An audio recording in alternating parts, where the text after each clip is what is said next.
...40 percünk van arra, hogy a multicastról beszéljünk, és arra, hogy a Broadpeak ezen területen mit tenni. Xavier vagyok, a Broadpeaknél az egyik fejlesztési részleg vezetője vagyok. Az előadásom pedig arról szól, hogy multicast vagy nem multicast. Nos, itt van egy slide, egy spin-off cégként indulunk 15 évvel ezelőtt.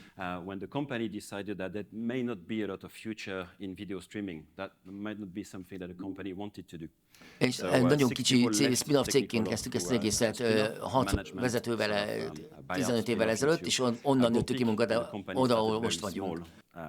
About 15 years ago to grow into a company of 300 people today. As we celebrating our 15th anniversary. 15. évfordulónk az IBC-n Hollandiában, majd szeretettel várjuk önöket a születésnapi ünnepségünkön. Kifejezetten a videó elosztó rendszerekhez kapcsolatban tevékenykedtünk, és elmentén növekedtünk az elmúlt 15 évben. Eredetileg adatcsomagolás, csomagösszeállításokkal foglalkoztunk. Nagyon sok technológiát érintettünk, de amit ma szeretnék kiemelni, az az ABR, az az adaptív bitsebességű feldolgozás. Nagyjából 12 éve kezdtünk ezzel foglalkozni, és ez nagyon-nagyon népszerű lett, illetve nagyon fontos meghatározó technológiával nőtte ki magát. Nagyon sok mindenkivel dolgozunk ma már együtt, amit látják ilyen távközlési cégekkel, Magentával például, Sky, Teleste,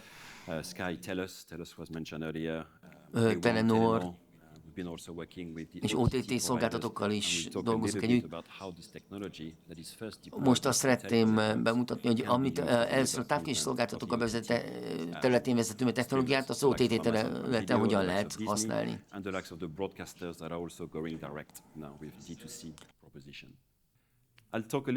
Egy kicsit a multicast API-ről fogok beszélni, hogy először kiemelem azt, hogy a távközlési cégek és kábeltévés cégek hogyan dolgoztunk együtt. A célunk az volt az elején, hogy a streaming formátumoknak az elosztását valahogy segítsük valamilyen hálózaton, elsősorban élő közvetítések tekintetében. Amikor kezdetekben olyasmi volt, mint amikor volt egy megoldásunk, egy problémát keresett, mert gyakorlatilag általában a TS alapú átviteli rendszerek domináltak a világon mindenhol. A TS-eket, a transport streameket vitték át, a MPEG folyammal vittek át képinformációt egyes végpontok között. Ma egy kicsit más a világ. Ma már inkább streaminget csinálunk, nagyon sok élő streaming szolgáltatás létezik, és általában unicast módszerrel visszük ezeket át. Ez azt jelenti, hogy van 500 000 ember, aki néz egy adott tartalmat, akkor unicast módszerrel, az egyes küldéssel borzasztó nagy adatforgalom adódik. A másik egy probléma az a képátméretezhetőség. Én például nagy Forma 1-ről jövök, hogy a Forma 1-es közvetítést nézünk, én például Budapesten is jöttem a Forma 1-re, vagy jövök a Forma 1-re. Itt látható Baku egy normális napon. Látható, hogy itt a képen látható, hogy itt hogyha nagyon és egy allegorikus példa, amikor lassú egy közlekedés a Bakuban egy adott útvonalon, akkor egy nagy adatsűrűségnél, nagy autósűrűségnél nagy dugók keletkezhetnek, míg hogyha gyorsan megyünk Forma 1-es versenynél például, akkor nagyon ritka, hogy nincsen dugó, nem keletkeznek dugók, tehát sokkal hatékonyabb ez az áteresztő képesség egy rendszernek. Nos, hogyan csináljuk mi ezt, hogyan gyorsítjuk fel az adatforgalmat? Vegyünk egy hagyományos multicast átvitelt, egy TS átvitel esetén korlátozottak a képességeink. Ott TS átvitelnél voltak feltételes hozzáférési technológiák, titkosítási technológiák, amik szintén drágává tették a rendszert, és ezért úgy gondoltuk, hogy nem a transport stream, nem az MPEG TS lesz a megfelelő formátum, hanem sokkal fontosabb lenne, sokkal jobb lenne, hogyha a multicast elosztó rendszereket megtartanánk, és ezt kellene összekombinálni a streaming átviteli rendszerekkel. Ehhez kellett valamilyen innovációt hozni. Nem a transport streamek irányába kell az innovációt irányítanunk, hanem a streaming irányába. Például a reklámok tekintetében sokkal egyszerűbb a streaming területeken reklámozni, mint egy transport streames technikával. Ez csak egy példa volt. No, tehát veszünk egy ABR videót, itt vannak a videószeletek, videódarabok, ezeket multicasttal jutatjuk egyik pénzból a másikba, hogyha a BR-nek a sokfélesége ötvöződik itt a multicastnak a logisztikai képességeivel gyakorlatilag ebben a szemléletben. Nagyon-nagyon hasznos ez a technika, ez a szemlélet például élő közvetítések, élő műsorok átvitelekor. És kifejezetten például sportesemények közvetítésénél nagyon jól kihasználható ez a lehetőség. Ugyanis a élő sportközvetítések nagyon népszerűek. Nos, hogy néz ez ki? Itt látható a hagyományos elosztóhálózat. Itt az unicast és a multicastos átvitel az verten jelenik meg. Az elképzelésünk az, hogy veszünk egy olyan tartalmat, ami már átvitelre készen áll. Itt van valamilyen szerver, egy kiszolgáló, ami már tartalmaz a átviendő képtartalmat. Egy hagyományos CDN-en viszünk át, unicast-tal, de ezzel párhuzamosan egy multicastos adatfolyamot hozunk létre, vesszük az átviendő adatfolyamot, egy multicast adatfolyamot hozunk bele létre, átvisszük a hálózaton, nem CDN cache-eken keresztül továbbítjuk ezeket, nem a szervereket terhelgenek ezzel. Ebbe érkezik otthonban, nagyon jó, itt van megérkezik otthonunkban a multicast adatfolyam. Mit kell csinálnunk? Mi kell fordítani ezt a folyamatot. Tehát, hogyha a tartalom megérkezik otthonunkba, akkor először lezárjuk a multicastos átvitelt, kivesszük a videó szeleteket, a videó szakaszokat, és utána ezeket eljutatjuk abba az eszközben, hogy szereti visszajátszani. Ez lehet akár mint tévé, valamint iPhone, okostelefon, bármi set-top box, teljesen mindegy. Ezeket a végponti megjelenítő eszközöket valójában cache-ből szolgáljuk ide. Ez a cache az otthonunkban lévő multicast unicast átalakítóban van. Tehát nagyon fontos, hogy nem az interneten tároljuk valahol a videószereteket, az egyes adatszegmenseket, hanem bent az otthoni szerkezetben, ahova viszont multicast-tal jutnak el ezek az adatfolyam szakaszok. A nagy ötlet ebben az, hogy megpróbálják ezt a lehető legtranszparensebben megcsinálni. Az otthoni eszközben nem teszünk bele semmilyen szoftvert. Tehát mindenféle streaming formátumot támogatunk, a Dash-t, HLS-t és így tovább. HTTPS átvitelt is támogatunk. Gyakorlatilag úgy kell ezt elképzelni, mint egy CDN lenne, csak éppen egy köztes gyorsítóhálózaton keresztül megvalósított CDN az otthonunkban. Nos, ez amit ma láthatunk. Itt van például, hogy tegyünk fel egy hagyományos elosztóhálózatot, egy IP multicastos rendszert, és ott van a set-top box, amelyik ABR adatfolyam kezelésre képes, és akkor valamilyen TS elosztást kell csinálnunk, és az ABR-rel kiegészített szolgáltatást egyszerre fel tud dolgozni egyik korszerű set-top box, ami azt jelenti, hogy egyik oldalon teljes feldolgozási mechanizmus megy, akár feltételes hozzáférési mechanizmusokkal, a másik oldalon viszont akár a streaminggel átjutott ABR-es adatfolyamokkal is kezelhetők ezzel a szemlélettel. És a multicast az ABR-rel ezzel a megoldásunkkal a valós ABR-es adatfolyam szakaszokat tudunk átvinni, a multicastos szemléletben sokkal egyszerűbb lesz így a hálózat és átvitek a építése.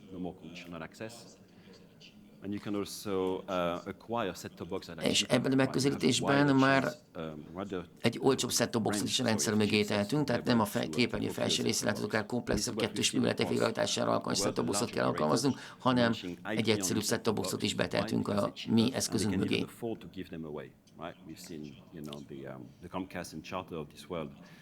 Giving away the RDK-based set-top box just to continue to keep broadband subscribers. Ennek a segítségével tehát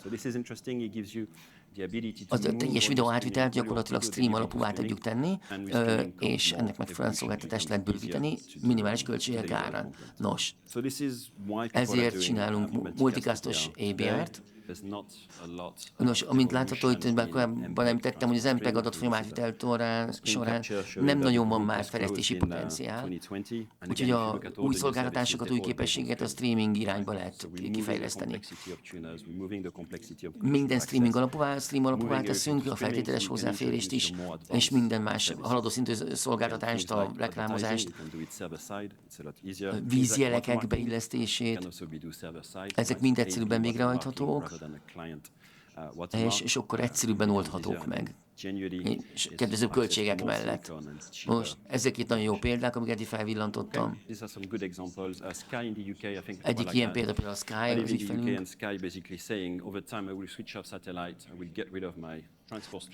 Például a Sky-nál műholdon keresztül TS-eket közvetítettek, a mi esetünkben streames megoldással átviszünk sokkal több adattartalma, sokkal rugalmasabban. És sokkal hatékonyabbak vagyunk, mint egy IP alapú adatfeldolgozás, adatterjesztés.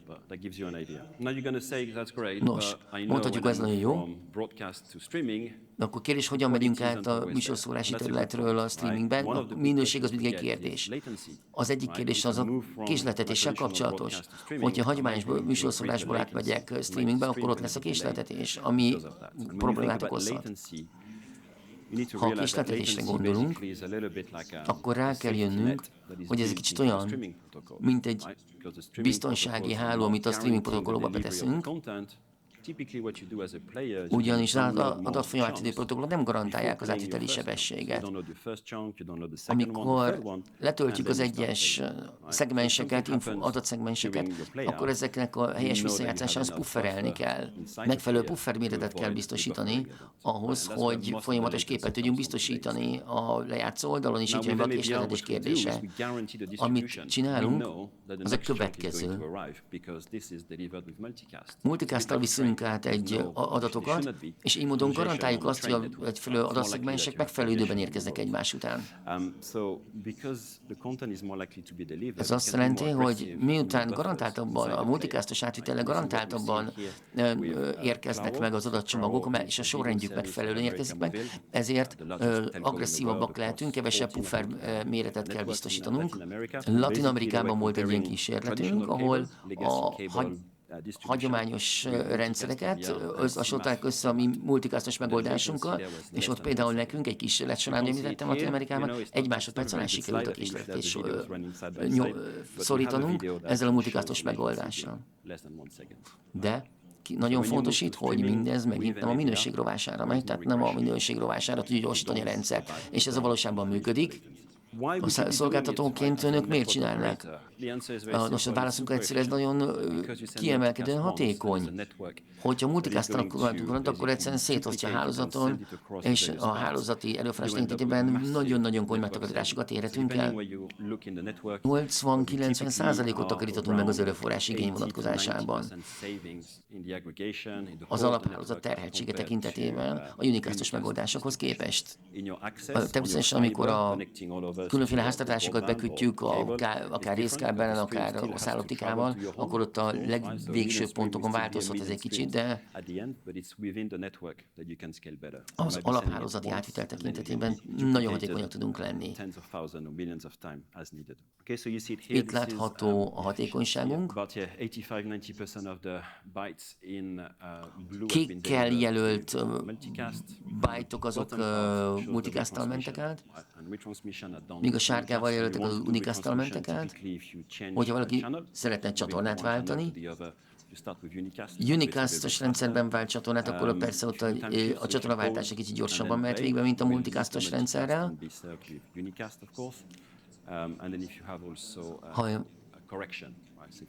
hogyha valamilyen minőségi problémát léptek föl, tehát például a legutolsó ponton Wi-Fi-n továbbítjuk a legvégponti készülékhez az adatokat, és valami csomagvesztés van, akkor ismétléskor, valamilyen ismétléskérrelemkor unicast-tal utána küldhetjük a korrekciós adatokat, tehát ez benne van a rendszerben.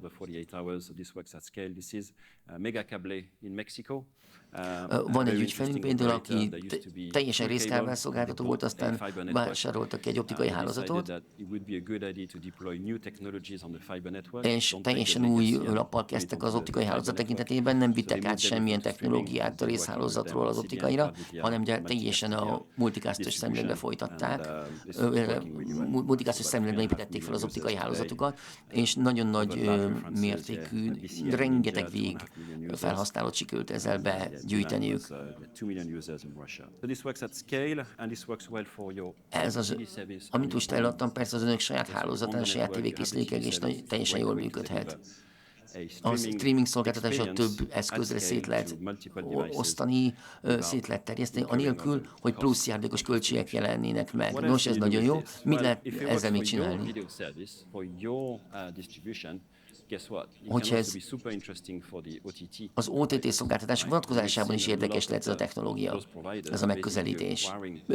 Például vannak cégek, akik ugye megszerzik valamilyen sportközvetítésnek a közvetítési, sporteseménynek a közvetítési jogait, és valamilyen hálózaton keresztül akarják azt továbbítani, aztán valamilyen ütközések alakulnak el, hogy túlterhelnek egy hálózatot. Itt van egy NFL mérkőzés, ahol azt hiszem a csúcsidőben 15 millió néző akaszkodik rá egy hálózatra, talán Európában ilyen, vagy német foci közvetítés, spanyol foci közvetítés, olasz foci közvetítés, francia foci közvetítésnél hasonlók előfordulhatnak.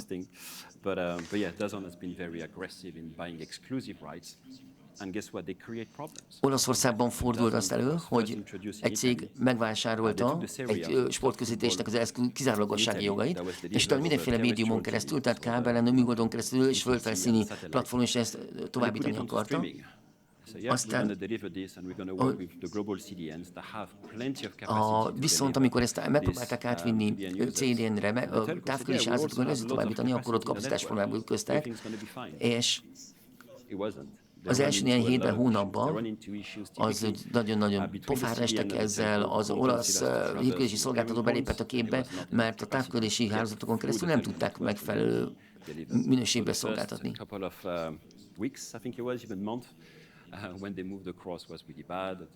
The Italian regulator got involved. It was a bit of a mess. But what we learned. Ez egy nagyon jó lehetőség volt ugyanakkor számunkra, és ekkor jöttünk el a mi megoldásunkkal, és villantottuk fel a távközlési szolgáltatók számára, hogy igen, a mi megoldásunkkal, ilyen multicastos streaming megoldással már nagyon hatékonnyá tudjuk tenni a nagyon sok végpontos közvetítést.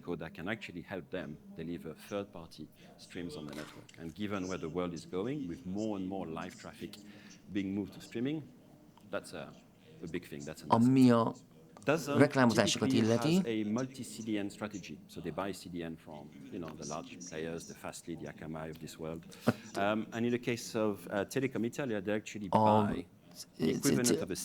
a reklámozások szolgáltatás tekintetében az is egy érdekes dolog, hogy például CDN szolgáltatást is vásárol, mondjuk az olasz egyik nagy olasz műsorszolgáltató, jelenlegi infrastruktúrával is, hogyha most beruháznak ebbe az irányba, és felépítik egy hálózatot, akkor a jövőben ruháznak be. Egyébként itt kiemelem, hogy az élő közvetítéseket a legnehezebb átvinni. Hogyha van valamilyen rögzített anyagunk, akkor az persze egy pufferből állandóan kijátszuk és kész. De hogyha élő közvetítést csinálunk, akkor az élő közvetítést így nagy mennyiségben, nagy adatsebességek és nagy felhasználói előfizetői kör mellett sokkal nehezebb megosztani. Hogyha ezt megoldjuk most, akkor az jövőben ruházunk be. Most, amikor a streamingről beszélünk, amikor a földfelszíni sugárzásról átváltunk, nem tudom, hogy Magyarország hogy van, Svájcban például az megtörtént, kapcsolták a földfelszínét. Egy érdekes téma, ez nem csak műszaki kérdés egy idő után, ez másodszor társadalmi kérdés lesz, bevezetési, pszichológiai kérdés is lesz. Szóval, amikor azon agyalunk, hogy milyen irányba mozduljunk el, például itt van az Egyesült Királyság példája is, Ott is meghozták azt a döntést, hogy ott is a levegőben a lévő földfelszíni szolgáltatásokat átviszik távközlési hálózatokon közvetett szolgáltatásokra, de az is egy érdekes kérdés, hogy a távközlési hálózatokat sem erre méretezték, de a tendencia ott is az, hogy inkább a levegőből átmozdulunk ezekbe a vezetett médiumokon keresztül történő szolgáltatásokba, szóval itt, ha most beruházunk, akkor jövőre ruházunk be.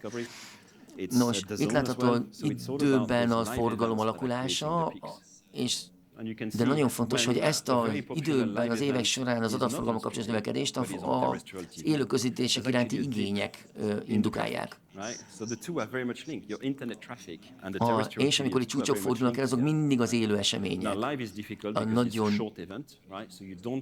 népszerű élő események azok nem streameken keresztül közvetítettek, hanem a levegőben, de nagyon sok esetben ez a földfelszíni tévé és a streaming tévé az nagyon időnként összefonódik. A késleltetés egy nagyon fontos kérdés, és hogyha nem tudjuk átvenni az adatfolyamat, vagy késleltetve visszük át, vagy valaki nem akkor látja a gólt, amikor berúgják, akkor az nagy rizikóval járhat. Az ügyfelek, a nézők elfordulhatnak, hogyha a Netflix vagy valaki fejre áll, élő közvetítés során, amikor több millió néző néz valamit, és nem látja meg eseményeket, mondjuk egy gólt, akkor az tényleg problémát okozhat. Mit csinált a British Telecom? Egy multicast ABR-t vezetett be,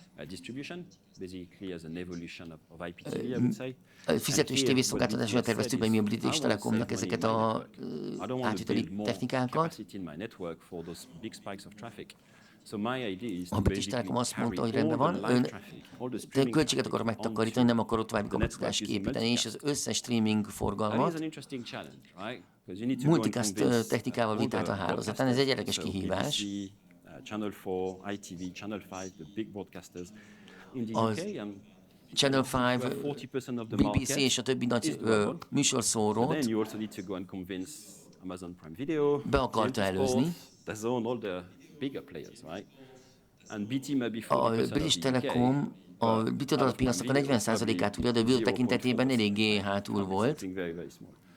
És nagyon érdekes most, hogy a British Telecommal egyet dolgozunk, és a különféle tartalomszolgáltatókat megpróbáljuk behozni a BT-hez, a British Telecomhoz erre a piacra. És jövőre már a BBC-vel is elkezdünk együtt dolgozni ennek a bevezetésén.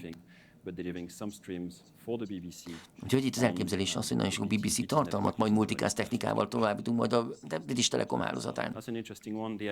És akkor természetesen itt először próbálunk betörni a brit piacra, aztán majd egy év európai piacokon is megvetni a lábunkat. Nos, egy picit néhány szót említenék magáról a szétosztásról, az elosztó hálózatokról is. A ma klasszikus modellünk az, hogy van valami Disney vagy Prime Video, akkor ezek a tartalomszolgáltatók nagyon sok CDN szolgáltatóval működnek együtt. Either caches or putting infrastructure close to the end users to be able to deliver my content. Egy olyan infrastruktúrát próbálunk létrehozni, ahol minél közel kerülünk a felhasználóhoz. Ez nagyjából is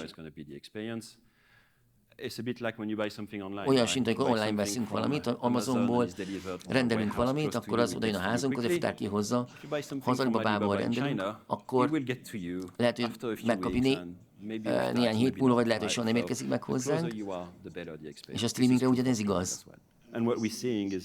Amit látunk, amint egyre inkább jobban kézben tudjuk a dolgokat, és egyre magasabb szintű technológiát használunk, annál kevesebb járulékos pufferésre van szükség, annál jobb képminőséget tudunk biztosítani, és annál kisebb kisletetés mellett tudjuk ezt végrehajtani. Még egy dolog, itt a Disney kapcsán említeném meg ebben az őrült világban, az a világ nagyon őrült lesz. Disney azt nyilatkozta, hogy nem vagyok benne biztos, hogy 6 hónapon belül képes leszek amerikai vállalatok közvetítésével európai piacra jutatni az anyagaimat, többet kell egy dolgozom európai vállalatokkal. Nos, ez azt mutatja nekünk, hogy sokkal inkább szükség van arra, hogy önállóak legyünk, hogy az egyes tartalmat önállóan tudjuk továbbítani. És hogyha a jövőben esetleg a földfelszíni műsorsugárzás megszűnik, vagy drasztikusan visszaesik, akkor készen kell állnunk arra, hogy azok a terhelést és a forgalmát is átvigyük itt, akár még nagyobb felhasználói élmény, magasabb szintű minőségi mellett. és együtt kell működnünk akár további harmadik szereplőkkel is a piacon. Nos, ez például a Telekom Itáliának a példája, amit a előadásom elején említettem, itt 3 millió előfizetővel, TV előfizetővel, a néhány nyílt teniszbajnokságot, olimpiai közvetítést, nagyobb sporteseményeket néztek. Multicastos technikával közvetítették ezeket az adatfolyamokat, és az ügynök alkalmazásunk aztán a háztartásban helyezett készülékenyen futottak. Ez működött, évek óta már piacon van. Amazonnal így működve is például tudunk tartalmat szolgáltatni. Itt van egy hagyományos Dozen alkalmazás, itt Frankfurtban, egy nagy szerverközpontban a bal oldalon, és az alkalmazási oldalon, jobb oldalon szintén a Dozen, a háztartási végponti Dozen elemek futnak. Úgyhogy Dozen eszköz a kapuátyáron keresztül kiad valamilyen kérelmet, a CD-nen keresztül eljut a megfelelő szerverközpontba, jön vissza a tartalom, semmi plusz hardware nem kell ehhez, és azt hiszem, ez egy nagyon fontos dolog, hogy a tartalmat ezen a szinten is tudunk továbbítani, és ezen ki a szinten is mindenféle késleltetést, dugullást, elakadást el tudunk kerülni. Azt hiszem, nagyon sok szolgáltató ebben az irányba is elmozdulhat. Nos, ezt csináltunk, ezek a célkitűzéseink. Az eredményeket illetően említettem, hogy az elején, amikor a Telekom Itáliába bevezettük ezt a rendszerünket, akkor a pufferelés igényt 50%-kal sikerült mérsékelni.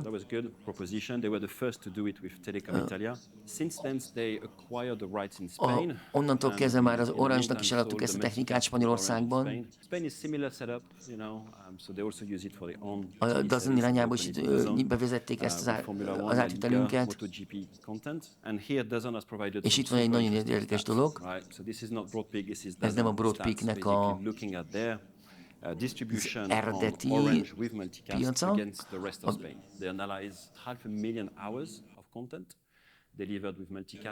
Itt láthatók a mutaink, spanyol piacra jellemző analitikánk, amit több mint 500 000 órás közvetítést illetően állítottak föl, és amit kiderült, így 89%. And if you do streaming, you will be familiar with those 4 metrics. The first one is your error rates on start. So if you have a stream failing to start, that's the first one.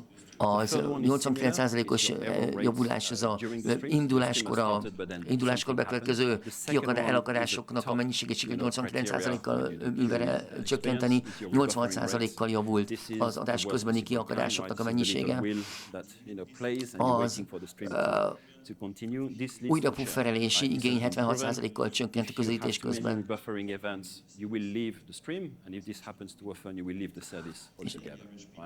És az átlagos adatfolyam csúcsokat is sikerült mérsékelni 11%-kal. Kiemelném tehát, hogy a hibaarányokat 89 és 86%-kal sikerült mérsékelni.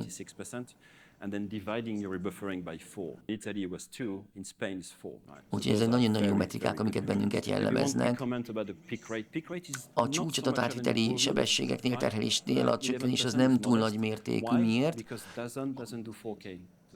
Ez azért volt, mert itt ha ez 4K adás lett volna, amin ezeket mérjük, akkor itt drasztikusabb lett volna ez. Itt gyakorlatilag nem 4K adásokra történtek ezek a metrikák, és ott kevésbé jelentkezett a csúcs terhelésben csökkenő mérséklődés. És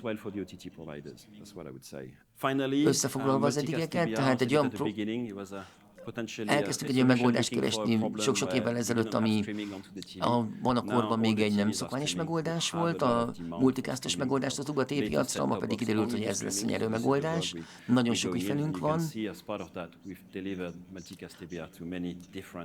Nagyon nagy nevekkel dolgozunk már együtt, például Indiában például a Geo-val, aki nagyon sok 10 millió cricket nézőt vonza a cricket közvetítése, az Orange-nal együtt működünk, amit említettem, egy tömeghatást értünk el.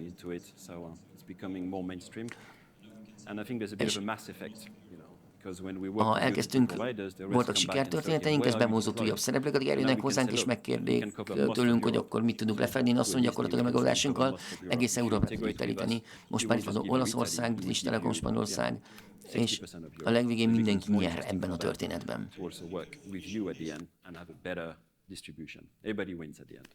Nos, ezzel fejezem be az előadásomat. Az MABR átvétel segítségével az IPTV-ről teljesen a BR Stream szolgáltatását tudjuk vinni az átviteli technikákat. Ennek a segítségével gyorsabban fejlődni. Az élő OTT átvitel az még egy kihívás, és kiemelném, hogy ez az MABR egy jövő időt álló megoldás, jövőbiztos megoldás, aminek a segítségével hatékonyabban ki lehet használni hálózatot. Nos, ennyi lenne az én mondanom. Köszönöm szépen a figyelmüket!